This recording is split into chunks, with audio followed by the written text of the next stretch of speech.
Like, I remember when I was in Right. Italy, I did an outward bound trip I think I was telling you about when I was 21, and we started in Austria, and we hiked from Austria to Italy through the Dolomites and spent Wow. it was it was amazing. I got Lyme disease at the same time, so it was tough, but You but it got was your Lyme dis I didn't realize that, God. You got Lyme disease in Europe?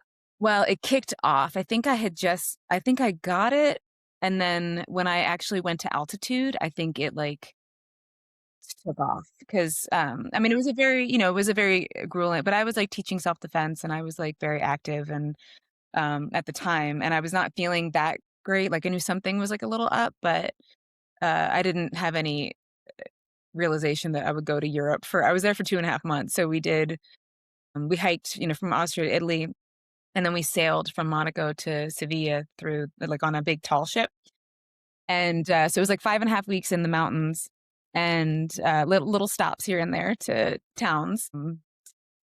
Yeah, I think that the pace that we were doing, because I have very little legs, because 'cause I'm short, Me too, girl.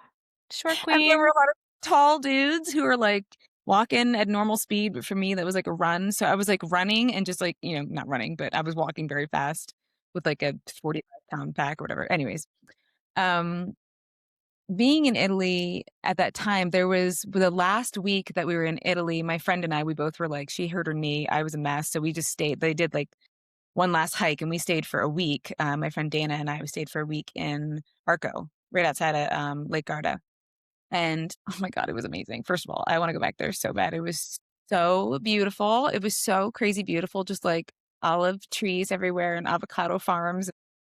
And the thing I noticed is that, I mean, there weren't many Americans there. If anybody was speaking English, they were usually British. There was n it what did not feel touristy, which I like.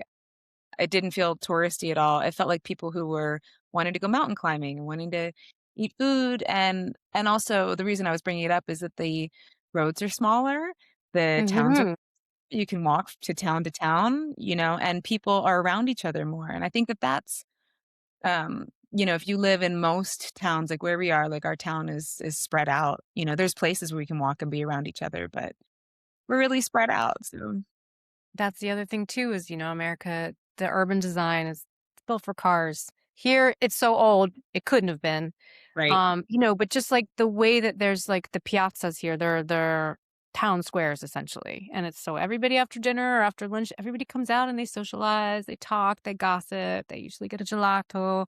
It's like the whole most of Europe is set up that way, just walking and socializing, and that is literally what the piazzas are for. So, yeah, and we are just set up for cars and we have parking lots. And again, I am not It's okay. It's here okay. on America. God bless, love it. I'm glad I'm from there. But it really is just interesting. I really think community is such a big part of like how you feel the difference when you go back and forth between the two countries. And just, I mean, you can't walk down the street in one of these small towns. Like everybody knows each other. You have to talk to people. I don't know. I love it. That's so cool. How do you feel with your Italian now? Are you, like, good to go? I'm terrible. I mean, look, I think if nobody spoke it and heard me speak it, they would think I was fluent, but I'm not. It's a really difficult language to speak well. Maybe in another 10 years, but I'm trying. I'm really trying.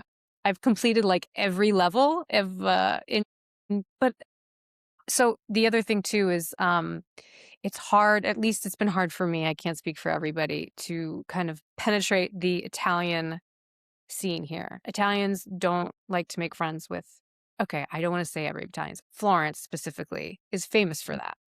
Mm, So most of my friends here are also expats. Some of us have come here like 20 years ago, married, have kids. Some of us are like me and are like some kind of emotional distress or just like trying to change their lives. And there's a beautiful community of us, and I'm so lucky to be a part of it. So my point being is that socially, I'm still speaking English. So it's hard when you're not around it all the time and speaking because there's only so much you can learn in a textbook or yeah, so I yeah. try to speak as much as I can, but Yeah, I just am trudging away, trudging away. This country has made me very humble and very tough